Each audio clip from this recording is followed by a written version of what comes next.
Assalamualaikum warahmatullahi wabarakatuh. Alhamdulillahirobbilalamin. Wassalatu wassalamu ala asrofil anbiya'i wal mursalin wa ala alihi wa sahbihi rasulillahi ajmain.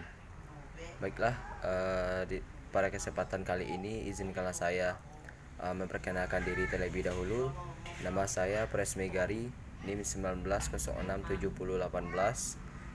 dari Prodi Pendidikan Teknik Mesin, Fakultas Teknik, jurusan Teknik Mesin. Baiklah, pada kesempatan kali ini saya dari kelas Administrasi dan Supervisi Pendidikan di hari Selasa jam 16.40 akan menjelaskan materi pertemuan pertama, yaitu tentang kedudukan administrasi dan supervisi dalam penyelenggaraan pendidikan, konsep profesi, profesional, profesionalisme, profesionalisasi guru sebagai profesi.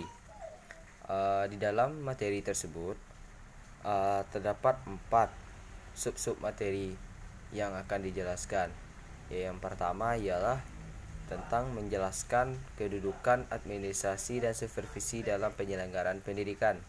Dan ada yang kedua ialah menjelaskan konsep profesi. Yang ketiga, menjelaskan profesionalisme dan profesionalisasi. Yang keempat, yaitu menjelaskan guru sebagai profesi. Baiklah, di sini saya akan menjelaskan materi yang pertama, yaitu tentang menjelaskan kedudukan administrasi dan supervisi dalam penyelenggaraan pendidikan. Kedudukan administrasi dalam penyelenggaraan pendidikan merupakan subsistem dari sistem pendidikan di sekolah yang bertujuan menunjang pencapaian tujuan pendidikan secara efektif dan efisien. Komponen utama dalam sistem pendidikan yang memegang peranan penting dalam pencapaian tujuan pendidikan adalah guru. Oleh karena itu, guru mempunyai peranan penting dalam administrasi pendidikan, terutama dalam melaksanakan fungsi pokok administrasi. Di sini ada juga dijelaskan dalam Peraturan Perundang-undangan 38 tahun 1992 pasal 20 dikatakan bahwa tenaga pendidik yang ditugaskan untuk menjadi pengelola satuan pendidikan dan pengawasan pada jenjang pendidikan dasar adalah kalangan guru. Maka dari itu, pengembangan karir guru berkaitan dengan bidang administrasi pendidikan. Berdasarkan hal-hal tersebut, calon-calon guru yang akan bertugas sebagai pengajar harus memperoleh latar belakang, pengetahuan, dan keterampilan dalam administrasi pendidikan. Baiklah, selanjutnya saya akan menjelaskan materi yang kedua, yaitu tujuan administrasi pendidikan. Tujuan kajian administrasi pendidikan dapat ditegaskan oleh beberapa ahli. Di antaranya ialah Saiful Segala, yaitu dengan menyediakan dasar konseptual dengan mendefinisikan administrasi dengan mengimplementasikan dalam kegiatan pendidikan untuk membentuk pemahaman dan memiliki keterampilan dalam bidang administrasi pendidikan.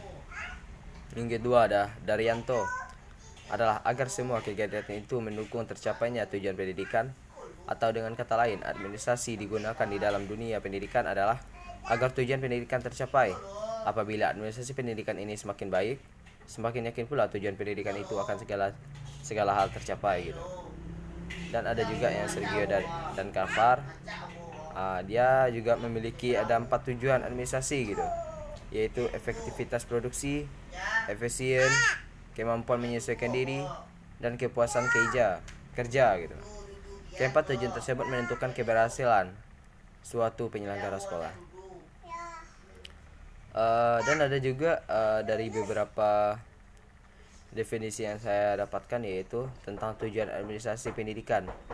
Pada umumnya adalah agar semua kegiatan mendukung tercapainya tujuan pendidikan, atau dengan lain, administrasi yang digunakan dalam dunia pendidikan diusahakan untuk mencapai tujuan pendidikan. Sergevani dan Korfer menyebutkan 4 tujuan administrasi, yaitu efektivitas produksi, efisien, kemampuan menyesuaikan diri, dan kepuasan kerja. Baiklah, untuk materi yang ketiga, yaitu tentang kedudukan administrasi dan supervisi dalam penyelenggaraan pendidikan.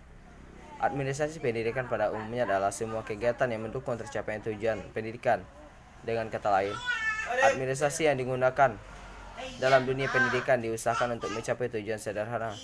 Kalimat yang sederhana ini sebetulnya mengandung makna yang mendalam, karena di dalam dunia pendidikan melibatkan banyak orang yang masing-masing harus melakukan kegiatan sendiri-sendiri secara teratur, sekaligus melakukan kegiatan yang sama untuk mencapai tujuan pendidikan.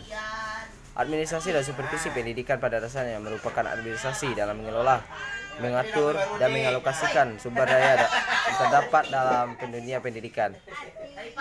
Fungsi administrasi pendidikan merupakan alat untuk menyatukan dan menyelaraskan peranan seluruh sumber daya yang dimiliki guna tercapai tujuan pendidikan dalam satu konteks sosial tertentu. Ini berarti bahwa bidang-bidang yang dikelola mempunyai kekhususan yang berbeda dari manajemen dalam bidang lain. Yang keempat ada konsep profesi.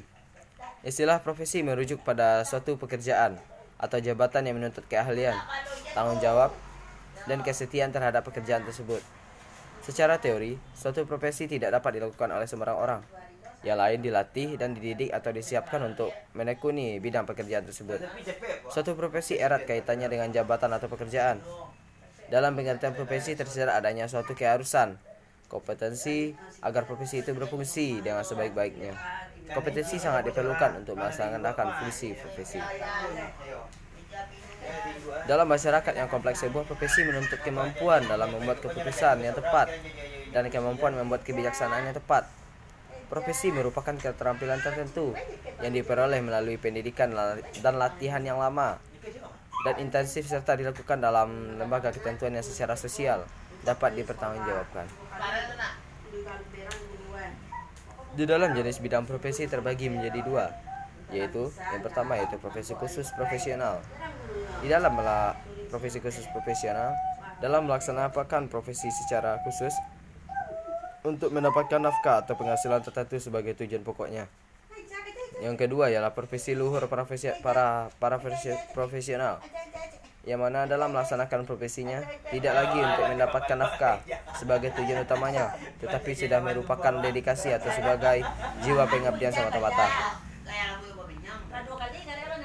Ciri-ciri pelaku profesi. Secara umum, ada beberapa ciri atau sifat yang selalu melekat pada profesi, yaitu adanya pengaturan khusus, adanya kaidah dan standar moral yang sangat tinggi, mengabdi pada kepentingan masyarakat, ada izin khusus untuk menjalankan suatu profesi. Kaum profesional biasanya menjadi anggota dari suatu profesi.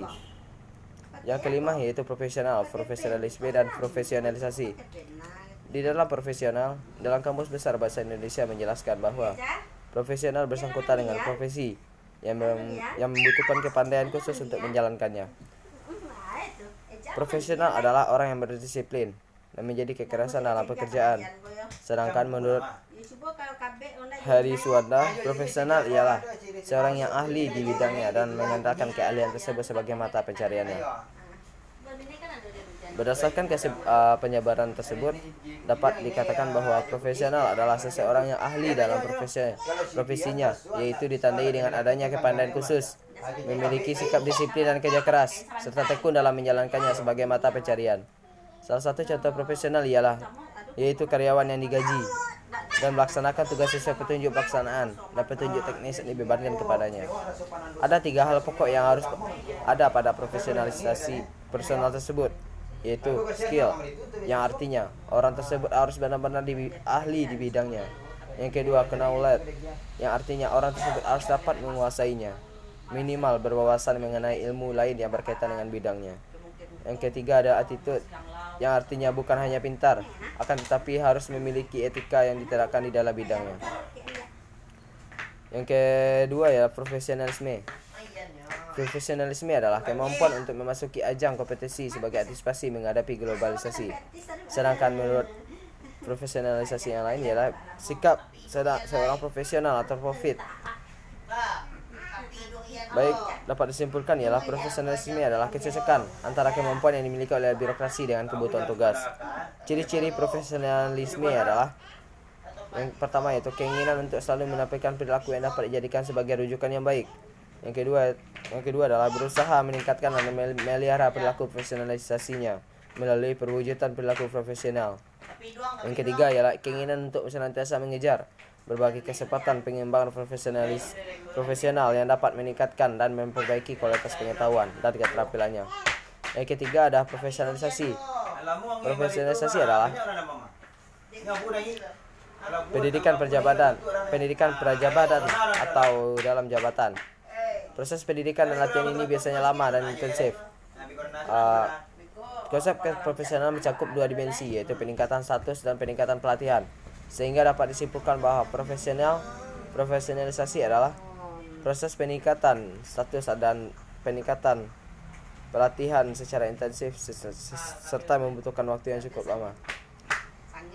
Yang keenam adalah guru sebagai profesi.